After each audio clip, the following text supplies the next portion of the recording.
متعلق ایک حدیث اور پھر ذکر کی طرف بڑھتے ہیں۔ ہمارا نفس ہمیں گناہوں پر ابھارتا ہے، اور اللہ کے حبیب علیہ الصلوۃ والسلام نے فرمایا کہ انسان کو ہمیشہ اپنے کبیرہ گناہوں کو یاد رکھنا چاہیے۔ اور یہ معلوم ہمارے جہاں پر ہمیں 5 وقت کی نماز ہم پر فرض ہے، اور جس طرح نماز فرض ہے اس طرح نماز کا علم حاصل کرنا بھی ہم پر فرض ہے، کیونکہ اگر نماز آپ جانتے نہیں ہیں تو آپ اس فرض کو ادا کیسے کریں گے؟ اور وہ علوم جن کو اللہ تعالیٰ نے وہ عبادات جن کو اللہ تعالیٰ نے بندہ مومن پر فرض کی ہیں، ان کا علم حاصل کرنا بھی فرض ہے، ان سے کوئی ہماری مفر نہیں ہے۔ اسی طریقے سے ہمارا نفس ہمیں گناہوں پر ابھارتا ہے۔ حدیث پاک کے اندر آتا ہے، نبی علیہ الصلوۃ والسلام نے فرمایا کہ ہر بندہ مومن کو ہر حال میں اپنے جو کم از کم 7 قواعد ہیں جن سے ہر حالت میں بچنا بھی ہے اور ان کو یاد بھی رکھنا ہے تاکہ وہ ہم سے سرزد نہ ہو۔ پھر اسی طریقے سے امام راضی رحمۃ اللہ تعالیٰ علیہ نے تفسیر کبیر کے اندر 70 کبیرہ گناہ لکھے کہ 70 کبیرہ گناہ وہ ہیں جو عام حالات میں مومن سے سرزد ہو جاتے ہیں اور بندے کو پتہ ہی نہیں ہوتا کہ اس کی نمازیں ضائع ہو رہی ہوتی ہیں، اس کا ایمان ضائع ہو رہا ہوتا ہے، اس کی عبادات ضائع ہو رہی ہوتی ہیں، اس کی دعائیں قبول نہیں ہو رہی ہوتی ہیں، اور اس کے لیے جہنم لکھ دی جاتی ہے۔ اور ان 70 کبائر گناہ کی امام راضی نے نشاندہی کی ہے۔ اور اسی طریقے سے ایک حدیث کے اندر نبی علیہ الصلوۃ والسلام نے 7 کبائر گناہ کی نشاندہی کی ہے۔ انشاءاللہ میری کوشش ہے کہ اس رمضان کے ختم ہونے سے پہلے ہم ان 70 کبائر گناہ کو بھی ان کا ذکر کر لیں، تاکہ ہمیں جو ہے وہ جب بھی ہماری زندگی کے اندر کوئی بھی عمل ہو تو ہمیں معلوم ہو کہ یہ گناہ کبیرہ ہے یا کہ صغیرہ۔ ایک ہے گناہ صغیرہ جو بندے سے گناہ سرزد ہو جاتے ہیں، اور ایک ہے گناہ کبیرہ۔ اور ایک روایت کے مطابق نبی علیہ الصلوۃ والسلام نے فرمایا کہ بعض اوقات بندوں سے ایسے گناہ صغیرہ سرزد ہوتے ہیں اس کو پتہ ہی نہیں ہوتا کہ یہ گناہ ہے یا کہ نہیں ہے، حالانکہ وہ کیا ہوتا ہے؟ گناہ ہوتا ہے۔ لیکن حضور علیہ السلام نے فرمایا کہ اللہ تعالیٰ کیونکہ رحمان ہے، رحیم ہے، وہ بندہ مومن جو 5 وقت کی نماز باجماعت ادا کرتا ہے اور 5 وقت کی نماز ادا کرتا ہے، نماز کا پابند ہے، تو حضور علیہ السلام نے فرمایا کہ اس سے اگر اس قسم کے چھوٹے صغیرہ گناہ سرزد ہو جائیں جس کا اسے علم نہ ہو اور وہ گناہ کے زمرے میں آئیں، ایک نماز پڑھ کے جب وہ دوسری نماز پڑھتا ہے تو اس نماز کے دوران اس طرح کا اگر کوئی صغیرہ گناہ ہو تو اللہ تعالیٰ اس کو رموو کر دیتا ہے، معاف کر دیتا ہے۔ انسان کو اپنے گناہوں کی ہمیشہ استغفار کرنی چاہیے۔ حضرت ابو ہریرہ بیان کرتے ہیں، نبی علیہ صحیح مسلم شریف کی حدیث ہے، حضور علیہ الصلوۃ والسلام نے فرمایا کہ 5 نمازیں اور 1 جمعہ، دوسرے جمعے تک اور ہر نماز دوسری نماز تک کے درمیان میں یہ صغیرہ گناہوں کی بخشش کا ذریعہ ہے۔ یہ اللہ تعالیٰ ان گناہوں کو کیا بخش دیتا ہے۔ اور ایک حدیث کے مطابق حضور علیہ الصلوۃ والسلام نے فرمایا کہ جب بندہ وضو کرتا ہے تو جب ہاتھ دھوتا ہے تو اس کے ہاتھ کے گناہ اللہ تعالیٰ جو ہے وہ اس کے ہاتھ کے گناہ گر جاتے ہیں، دھل جاتے ہیں۔ منہ میں پانی ڈالتا ہے تو منہ کے گناہ دھل جاتے ہیں، ناک میں پانی ڈالتا ہے تو ناک کے گناہ دھل جاتے ہیں، چہرہ دھوتا ہے تو چہرے کے گناہ دھل جاتے ہیں، اور اسی طریقے سے جب وہ بازو دھوتا ہے تو بازو کے گناہ دھل جاتے ہیں، سر کا مسح کرتا ہے تو سر کے گناہ دھل جاتے ہیں، پاؤں دھوتا ہے تو پاؤں کے گناہ دھل جاتے ہیں۔ اور اس حدیث کی شرح کے اندر محدثین نے لکھا ہے کہ صرف ایک وضو کرنے سے سر کے بالوں سے لے کر پاؤں کے ناخن تک اللہ تعالیٰ صغیرہ گناہوں کو معاف کر دیتا ہے۔ اور اسی طریقے سے نبی علیہ الصلوۃ والسلام نے فرمایا، یہ صحیح بخاری شریف کی حدیث ہے، اس کو امام ابو داؤد نے بھی نقل کیا ہے، صحیح مسلم کے اندر بھی ہے، امام نسائی نے بھی اس کو نقل کیا ہے، سنن کبریٰ کے اندر بھی ہے، اور سنن نسائی کے اندر بھی ہے، یعنی سیاہ ستہ کی جو مین بڑی 6 میجر احادیث کی کتب ہیں ان کے اندر یہ حدیث موجود ہے۔ حضرت ابو ہریرہ بیان کرتے ہیں، نبی علیہ الصلوۃ والسلام نے فرمایا کہ 7 ہلاک کرنے والی چیزوں سے ہمیشہ بچتے رہو، اور انہی 7 چیزوں کو 7 کبائر گناہ ہمارے مفسرین نے لکھا ہے کہ 7 کبیرہ گناہ ہیں جو ہر کسی بھی وقت بندہ مومن کو وہ سرزد ہو سکتے ہیں۔ تو بندے کے علم میں اگر انسان کے علم میں ہو کہ یہ گناہ کبیرہ ہے تو وہ پھر اس سے بچنے میں کیا ہوگی؟ کوشش کر سکتا ہے کہ بھئی یہ گناہ ہے، یہ گناہ کبیرہ ہے. تو حضور علیہ السلام نے فرمایا کہ 7 ہلاک کرنے والے کاموں سے بچو. پتہ چلا کہ یہ اگر کام کسی سے سرزد ہو جائے تو دنیا میں بھی ہلاکت ہے اور آخرت میں بھی ہلاکت ہے جہنم کی صورت میں.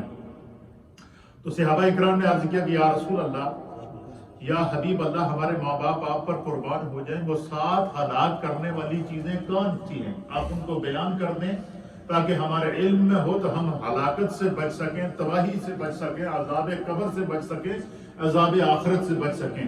تو سرکار دو عالم صلی اللہ تعالیٰ علیہ وآلہ وسلم نے فرمایا کہ وہ 7 ہلاک کرنے والی چیزوں میں سے سب سے پہلی چیز، سب سے کبیرہ گناہوں میں سے سب سے بڑا گناہ، سب سے کبیرہ گناہ وہ ہے کہ انسان اپنے رب کے ساتھ کسی کو شریک ٹھہراتا ہے.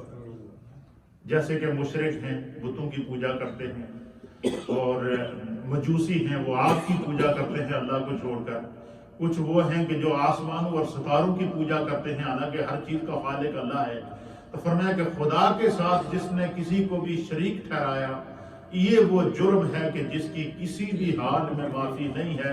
اس شخص کے اوپر جہنم کی مور لگ جاتی ہے.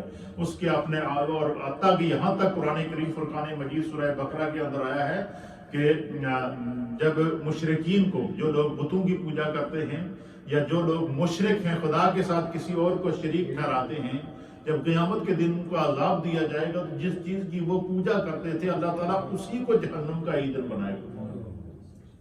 جن پتھروں کی مورتیوں کی یا جن بتوں کی یا جن درختوں کی یا جن سمندروں کی یا جن چاند اور ستاروں کی انسان پوجا کرتا ہے، فرمایا اسی کو ان کی ایندھن بنایا جائے گا. کیوں؟ اللہ اس کو دکھائے گا کہ جس کو تو خدا مانتا تھا وہ تو تیرے ساتھ جل رہا ہے جہنم کے اندر. اس لیے فرمایا کہ کبائر گناہوں میں سے سب سے بڑا گناہ یہ اللہ کے ساتھ کسی کو شریک کرانا ہے. شرک کرنا یہ کبیرہ گناہ ہے. اسی لیے علماء اور محدثین لکھتے ہیں کہ انسان کو دانستہ یا نادانستہ طور پر جان بوجھ کر یا کبھی بے خیالی میں کوئی نہ کوئی زبان سے ایسا کلمہ نکل جاتا ہے جو کلمہ کفر کے زمرے میں آتا ہے. اس لیے علماء اور محدثین لکھتے ہیں کہ آدمی کو ہر لمحہ، ہر روز تجدید ایمان کرنی چاہیے. کلمہ شہادت ضرور پڑھنا چاہیے اور اس نیت سے پڑھنا چاہیے کہ کہیں غیر ارادی طور پر یا جان بوجھ کر یا بغیر سوچے سمجھے میری زبان سے کوئی ایسا کلمہ نکل گیا ہو جو کلمہ کفر ہو یا کلمہ شرک ہو، میری زبان سے نکل گیا ہو، تو وہ کیا ہوتا ہے؟ فرمایا کہ انسان ہر روز تجدید ایمان کرے اور یہ کرنی چاہیے، اور اس سے جو ہے ایمان سلامت رہتا ہے. اللہ ایمان کی حفاظت کرتا ہے. سرکار نے فرمایا کہ کبیرہ گناہوں میں سے سب سے بڑا کبیرہ گناہ یہ ہے جس کے اندر ہمارے لوگ اکثر ملوث ہیں. اور حضور نے فرمایا کہ سب کبیرہ گناہوں میں سے سب سے شرک کے بعد، سرکار نے فرمایا شرک کے بعد اگر کبیرہ گناہوں میں سے سب سے خطرناک کوئی گناہ ہے تو وہ ہے کہ جو لوگ دوسروں پر جادو کرتے ہیں یا دوسروں پر جادو کراتے ہیں. یہ حدیث مسلم شریف اور بخاری شریف کی حدیث ہے اور سیاستہ کے اندر تمام محدثین نے اس حدیث کو لکھا. حضور نے فرمایا کہ جو بندہ کسی پر جادو کرتا ہے یا کسی پر جادو کراتا ہے یا اس طرح کرتا ہے کہ فلاں تباہ ہو جائے، فلاں برباد ہو جائے، فلاں کا کاروبار غرق ہو جائے، فلاں کا رشتہ ٹوٹ جائے، جس طرح کہ ہمارے لوگوں کی کیا ہوتی ہے عادت ہے، اور ہمارے پاس دن بھر اسی طرح کے معاملات آتے ہیں اور ہمیں اندازہ ہوتا ہے کہ دنیا کس چکر میں لگی ہوئی ہے. اپنے اعمال کی فکر نہیں ہے، ہم دوسروں کے گھروں کو تباہ کرنے کے اندر لگے ہوئے ہیں. حضور نے فرمایا جو بندہ جادو کرتا ہے یا جو جادو کراتا ہے دونوں جہنم میں جائیں گے، اور ایسی جہنم میں جائیں گے کہ ان کی توبہ جو ہے وہ قابل قبول نہیں. ایک حدیث کے مطابق حضور نے فرمایا کہ شب بارات کو اگر کسی کے گناہ سمندر کی جھاگ کے برابر ہوں گے وہ توبہ کرے گا، اللہ معاف کر دے گا. ایک روایت کے مطابق حضور نے فرمایا کہ اگر کسی کے گناہ پہاڑوں کے برابر ہوں گے تو وہ اگر سچی توبہ کرے گا اللہ تعالیٰ اس کے گناہوں کو کیا کر دے گا؟ معاف کر دے گا. اور پھر ایک روایت کے مطابق حضور نے فرمایا کہ شب بارات کو بنی کلب کے بکریوں کے بالوں کے برابر بھی اگر کوئی گناہ لے کر آئے گا، اگر وہ استغفار کرے گا اللہ اس کے گناہوں کو معاف کر دے گا. اور ایک روایت کے مطابق حضور نے فرمایا کہ اگر بارش کے قطروں کے برابر، بارش کے قطرے کون گنتی کر سکتے ہیں؟ جب بارش برستی ہے، جب بارش آسمان سے برستی ہے تو اس کے قطرے کو یہ اکاؤنٹ کر سکتا ہے؟ نہیں کر سکتا. حضور نے فرمایا کہ اگر بارش کے قطروں کے برابر بھی کسی کے گناہ ہوں گے تو وہ سچی توبہ کرے گا تو خدا اس کے گناہ کو کیا کرے گا؟ معاف کر دے گا. شب بارات کو اس کی بھی معافی کا اعلان ہے. حضور نے فرمایا شب بارات کو جادوگر کی معافی نہیں ہے, شب بارات کو مشرک کی معافی نہیں ہے, شب بارات کو والدین کے نافرمان کی معافی نہیں ہے, شب بارات کو جو ہے وہ فرمایا کہ اعلانیہ جو ہے وہ شرک اور کفر کرنے والے کی معافی نہیں ہے اس وقت تک کہ جب تک کہ وہ اپنے اس عمل کو چھوڑ کر سچی توبہ نہ کر لے. تو اس لیے حضور علیہ السلام نے کبائر گناہوں میں سے دوسرا کبیرہ گناہ, پہلا کون سا ہے؟ شرک کرنا, اور دوسرا کبیرہ گناہ اس آپ کو ہمیں یاد کرنے ہیں تاکہ ہماری زندگی میں ہمیں ہر وقت یاد رہے. اور دوسرا کبیرہ گناہ کیا ہے؟ کسی سے کسی پر جادو کرنا یا کسی پر جادو کروانا یا کسی سے جادو کا مشورہ لینا. ہمارے یہی پوچھنا دس یہ فلانا بندہ بڑا جناب سنا کہ بڑا کامل ہے اور بڑا حساب کتاب کرتا ہے, بڑا جادو کرتا ہے اور اس کے پر چلیے. تو جادو کرنا, جادو کرانا, جادو کا عمل کرنا اور پتہ ہے کہ یہ جادو ہے, تو حضور نے فرمایا یہ کبائر گناہوں میں سے ہے. اس گناہ کی معافی نہیں ہے جب تک کہ وہ اپنے اس عمل کو چھوڑ کر سچی توبہ کر کے دوبارہ تجدید ایمان نہ کر لے. اللہ تعالی ہمیں ایسی رذائل سے بچائے. کتنے ہو گئے جی؟ 2. اور تیسرا گناہ کیا ہے؟ حضور علیہ السلام نے فرمایا کہ کبیرہ گناہوں میں سے تیسرا گناہ یہ ہے کہ بندہ جان بوجھ کر نماز کا تارک ہو. ہم میں سے ہر ایک کو علم ہے کہ اللہ نے ہم پر 5 نمازیں کیا کی ہیں؟ فرض کی ہیں, اور اس سے مفر نہیں ہے. حکم ہے کہ اگر تم کھڑے ہو کر نماز نہیں پڑھ سکتے ہو تو بیٹھ کر پڑھو, بیٹھ کر نہیں پڑھ سکتے ہو تو لیٹ کر پڑھو. اور حتیٰ کہ یہاں تک علماء اور محدثین نے لکھا ہے کہ اگر بندہ لیٹ کر بھی نماز نہیں پڑھ سکتا, مثلا ایک بندہ ہے جو بالکل پیرالائز ہو گیا, اپنے جسم کو وہ حرکت بھی نہیں دے سکتا, تو فرمایا کہ وہ آنکھ کے پلکوں کے اشارے سے نماز کیسے پڑھے؟ آنکھ کھلی رکھے اور یہ تصور کرے کہ میں قیام میں ہوں, اور آنکھ نیچے کرے تو یہ تصور کرے کہ میں رکوع میں ہوں, آنکھ کو بند کرے تو یہ تصور کرے کہ میں سجدے میں ہوں. فرمایا اس کی وہ نماز جس طرح 5 وقت کی نماز جماعت سے پڑھنے کا بندے کو اللہ ثواب عطا فرماتا ہے, اس کو اس نماز کا خدا اسی طرح ثواب عطا فرماتا ہے.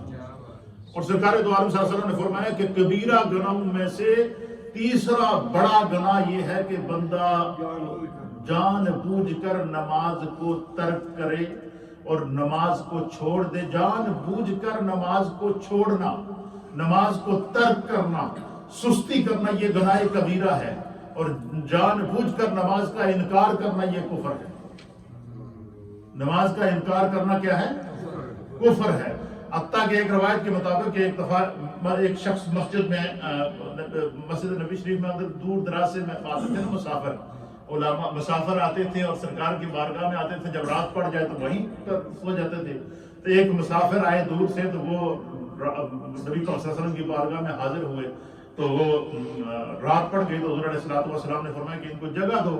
تو وہ وہیں مسجد نبی شریف کے اندر ایک مسجد کے کونے میں اسے چٹائیاں اور دریاں تھیں, ان کے بیچ میں وہ آ کر کیا ہو گئے, لیٹ گئے, سو گئے. تو سرکار دو عالم صلی اللہ علیہ وسلم جب صبح نماز کے لیے آئے تو حضور نبی علیہ السلام نے حضرت مولا کائنات تاجدار حق عطا حضرت مولا مشکل کشا علی المرتضیٰ رضی اللہ تعالیٰ عنہ کو فرمایا کہ جا کے اس شخص کو نماز کے لیے اٹھاؤ.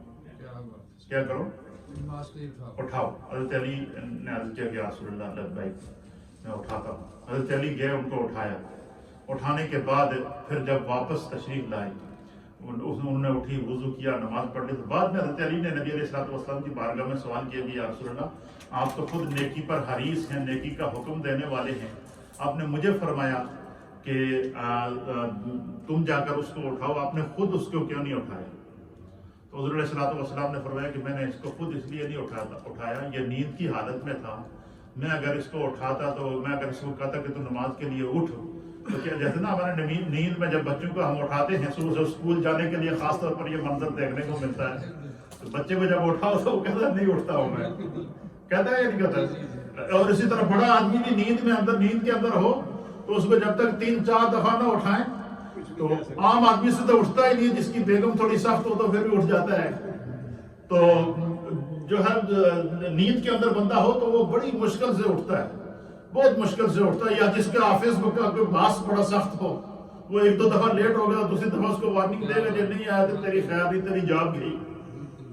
ٹھیک ہے نا، یہ تو عام بات ہے نا. آپ دیکھیں نا کہ اگر امام 1 منٹ بھی مصلی سے لیٹ ہو جائے تو ساری گردنوں پیچھے مڑ جاتی ہیں، بالکل گیا کے کڑے پسے. تو یہ ہوتا ہے اس طرح. یہ اور فرمایا کہ حضور حضرت علی نے نبی پاک کو عربی میں عرض کیا کہ یا رسول اللہ آپ تو نیکی کا حکم دینے والے ہیں اور آپ نے خود اس کو کیوں نہیں اٹھایا؟ تو حضور علیہ الصلوۃ والسلام نے فرمایا کہ یہ حالت نیند میں تھا اور نیند کے اندر بندے کے حواس قائم نہیں ہوتے. میں اگر اس کو اٹھاتا یا اگر اس کے منہ سے نکل جاتا کہ میں نہیں اٹھتا تو اس کا ایمان خارج ہو جاتا، اس کا ایمان معرض خطر میں پڑ جاتا. تو اس لیے میں نے تمہیں کہا کہ اگر تم اس کو اٹھاتے ہو تو نیند کی حالت میں کوئی اس طرح کا جملہ کہہ بھی دیتا تو وہ گناہگار ہوتا، ایمان بچ جاتا اس کا. حضور علیہ السلام نے فرمایا کہ کبائر گناہوں میں سے کبیرہ گناہ یہ ہے کہ بندہ جان بوجھ کر نماز کو چھوڑے. ہم جان بوجھ کر چھوڑتے ہیں نماز کو. ہم گھروں میں بیٹھے ہوتے ہیں، اذان کی کان میں آواز آتی ہے نہیں آتی ہے؟ اذان ہم سنتے ہیں نہیں سنتے ہیں؟ اذان کی آواز کان میں آتی ہے لیکن جماعت کا وقت نکل جاتا ہے، نماز کا وقت. ایک تو یہ ہوتا ہے کہ بندہ چلو گھر میں اٹھ کے پڑھ لے، گھر میں بھی بعض لوگ نہیں پڑھتے، وہ یہ تکلیف کرنا گوارا نہیں سمجھتے. تو حضور نے فرمایا کہ یہ جو گناہ ہے تارک نماز کا اور نماز کو ترک کرنے والا یہ کبیرہ گناہوں میں سے ہے. اس گناہ کی معافی اس وقت تک نہیں ہے کہ جب تک بندہ سچی توبہ کر کے اپنی نمازوں کی واپس قضا نہ کرے. اور یہ ایسا گناہ ہے کہ اگر کسی بھی حالت میں نماز قضا رہ جائے، وقت نکل جائے، تو حکم ہے کہ اس نماز کو دوبارہ قضا بھی کرو، پھر اللہ سے استغفار بھی کرو کہ یا اللہ مجھ سے سستی کی وجہ سے یا کسی وجہ سے یہ نماز نکل گئی ہے، میں اس کو قضا بھی کر رہا ہوں اور تیری بارگاہ میں دعا کرتا ہوں کہ اللہ مجھے اس سستی سے محفوظ فرما. تو تیسرا گناہ کبیرہ کیا ہے؟ نماز کو جان بوجھ کر چھوڑنا. اور چوتھا گناہ کبیرہ کیا ہے؟ سرکار دو عالم صلی اللہ علیہ وسلم نے فرمایا کہ کسی کو ناحق قتل کرنا. قرآن حکیم فرقان حمید کے اندر اللہ تعالیٰ نے فرمایا من قتل نفسا بغیر نفس او فساد فی الارض. اور فرمایا کہ من قتل نفسا بغیر نفس، جس شخص نے کسی نفس کو، کسی جان کو، چاہے وہ مسلمان ہو یا کافر ہو، کسی بھی جان کو جس کسی نے بغیر کسی عذر کے، بغیر کسی وجہ سے قتل کیا، اللہ فرماتا ہے کَأَنَّكَ قَتَلَ النَّاسَ جَمِيعًا، اس نے ایک انسان کو قتل نہیں کیا، اس نے پوری انسانیت کو قتل کیا. پوری انسانیت کا وہ قاتل ہے. تو فرمایا جان بوجھ کر جو شخص قتل کرے گا، ناحق قتل کرے گا، فرمایا اس کا یہ جو کبیرہ گناہ ہے یہ ناقابل معافی ہے تا وقت کہ اس سے قصاص لیا جائے. قصاص کیا لیا جائے؟ کہ جو حاکم وقت ہو، جو عادل وقت ہو، جو عدالت وقت ہو، وہ اس کے قصاص کا حکم جاری کرے اور کیا کرے کہ جس طرح اس بندے کو قتل کیا گیا اسی طرح اس کے جواب میں اس کا قتل کیا جائے، اگر اس کے ورثہ اس کو معاف نہ کریں. قتل کے بدلے قتل باقاعدہ یہ اسلام کے اندر، شریعت کے اندر سزا مقرر کی گئی ہے. اس لیے فرمایا کہ جو ہے وہ جان بوجھ کر کسی کو ناحق قتل کرنا یہ کبیرہ گناہوں میں سے کتنے ہو گئے؟ 4 ہو گئے. اور سرکار دو عالم صلی اللہ تعالیٰ علیہ وسلم نے فرمایا 5واں جو ہے وہ کبیرہ گناہوں میں سے کبیرہ گناہ 5واں یہ ہے کہ یتیم کا مال کھانا.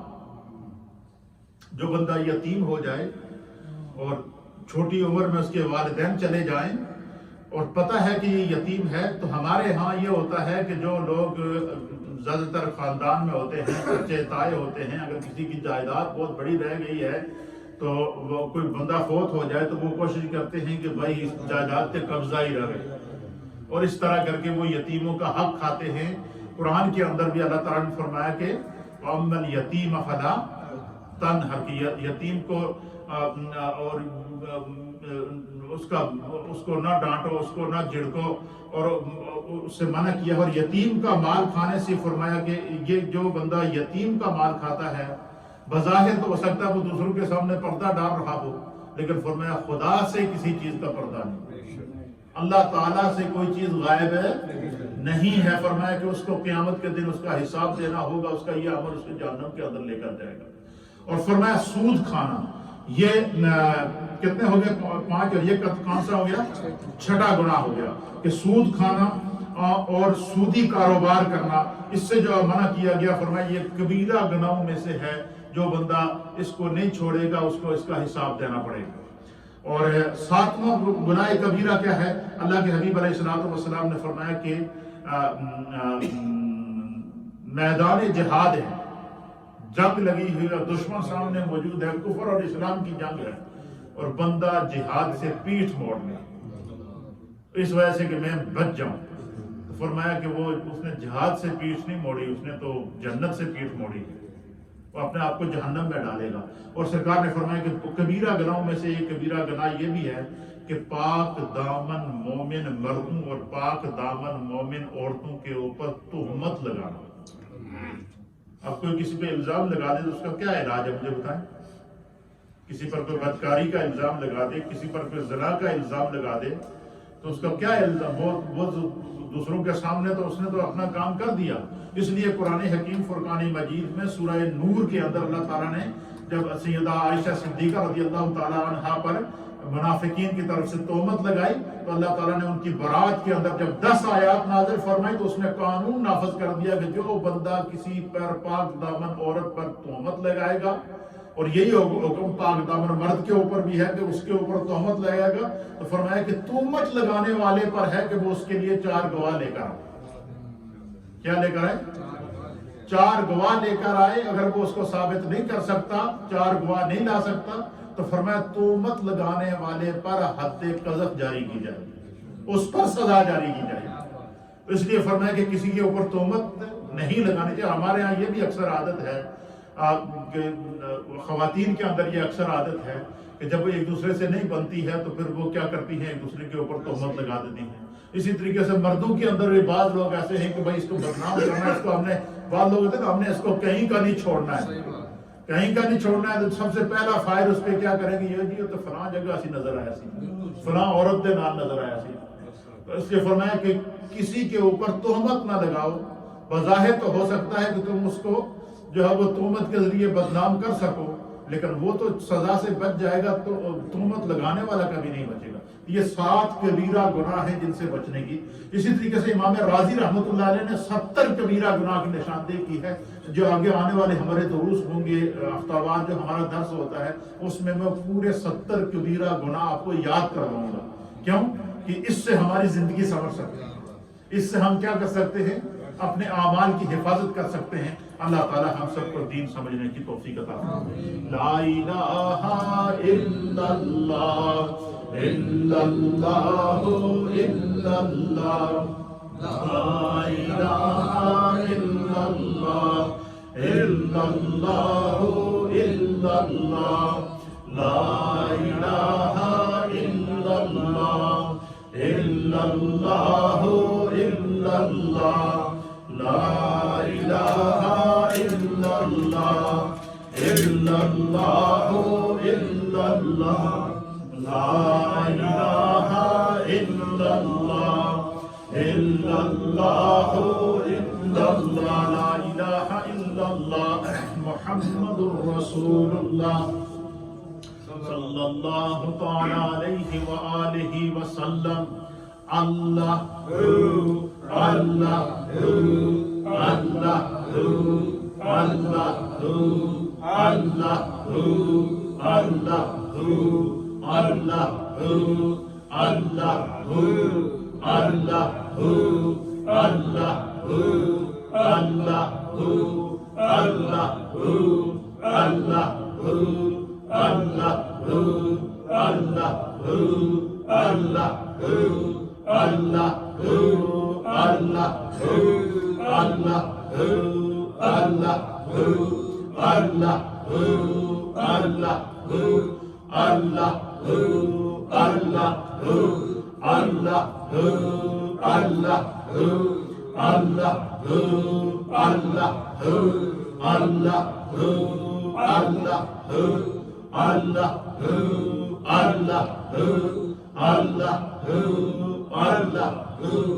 اللہ اللہ اللہ جل جلالہ اللہ جل جلالہ اللہ تعالیٰ آپ سب کا بیٹھنا اپنی بارگاہ میں قبول فرمائے.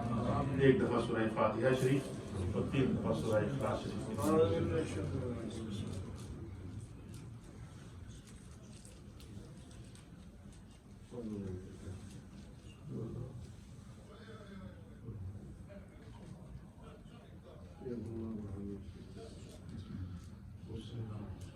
آج کی محفل چودھری محمد انور صاحب مرحوم ان کے لیے ان کے گھر والوں کی جانب سے جو کلمات طیبات پڑھے گئے ہیں کچھ افطاری کا اہتمام کیا گیا ہے. امرین مرحومہ ہیں, ان کے والدین ہیں, ان کے اہلیہ کے والدین ہیں, ان کے لیے دعا کے لیے کہا گیا ہے. اللہ تعالیٰ ان کے حق میں قبول فرمائے اور ہم سب کے جتنے بھی مرحومین ہیں ان کو اپنے ذہن میں رکھ کے میرے ساتھ دعا میں شامل ہوں. اللہم صلی علی سیدنا و نبینا و مولانا محمد وعلی آل سیدنا و نبینا و مولانا محمد وبارک وسلم وصلی علیہ. اللہم انا نسألک العفو والعافیۃ والمعافاۃ الدائمۃ فی الدین والدنیا والآخرہ والفوز بالجنۃ والنجاۃ من النار. یا رب کریم جتنے جملہ کلمات ہم سب نے تلاوت کیے ہیں اپنی بارگاہ میں قبول فرما. اے اللہ ہم سب کے گناہوں خطاؤں لغزشوں کوتاہیوں کو معاف فرما. یہ جتنا اہتمام انصرام اور افطاری کے دسترخوان کو جتنا سجایا جاتا ہے ہمارے حاجی محمد اعظم صاحب کی جانب سے ایک قرآن حکیم ختم کیا گیا. اللہ ان کے والدین کے اور عزیز و اقارب کے حق میں اس کو قبول و منظور فرما. اے اللہ ان تمام کلمات طیبات کا ثواب نبی پاک صلی اللہ تعالیٰ علیہ وآلہ وسلم کی بارگاہ میں پیش کرتے ہیں قبول فرما. بالخصوص بالاخص اللہ ان تمام کلمات طیبات کا ثواب ہے چودھری محمد انور صاحب مرحوم, ان کے والدین, ان کے اہلیہ کے والدین اور امرین مرحومہ اور ہم سب کے جتنے بھی مرحومین ہیں ان تمام کے ارواح کو پیش کرتے ہیں قبول فرما. اللہ ان کے درجات کو بلند فرما. ہمارے جو والدین دنیا سے چلے گئے ہیں دونوں یا دونوں میں سے ایک, اللہ ان کی بخشش و مغفرت فرما. جو حیات ہیں اللہ ان کو سلامتیاں عطا فرما. یا اللہ رمضان کے مہینے میں ہر لمحہ تو نے ہمیں رحمتوں کرم اور عطاؤں سے نوازا ہے. پورا سال اللہ ہمارے دل کو اسی طرح نیکی کی طرف راغب کر دے, نمازوں کی طرف راغب کر دے. نیکی کی وادی میں رہ کر نیکی کی وادی میں زندہ رہنے اور نیکی کی وادی کے اوپر ایمان پر سلامتی اور ایمان کے ساتھ خاتمے کی توفیق عطا فرما. افطاری کے اس دسترخوان کو جس محبت سے تمام اہل محلہ کی جانب سے سجایا گیا ہے اللہ سب کو جزا عطا فرما. سب کے گھروں میں برکتیں عطا فرما. سب کے رزق اور روزگار میں برکتیں عطا فرما. رب اغفر وارحم وانت خیر الراحمین. دسترخوان پر تشریف لیجیے.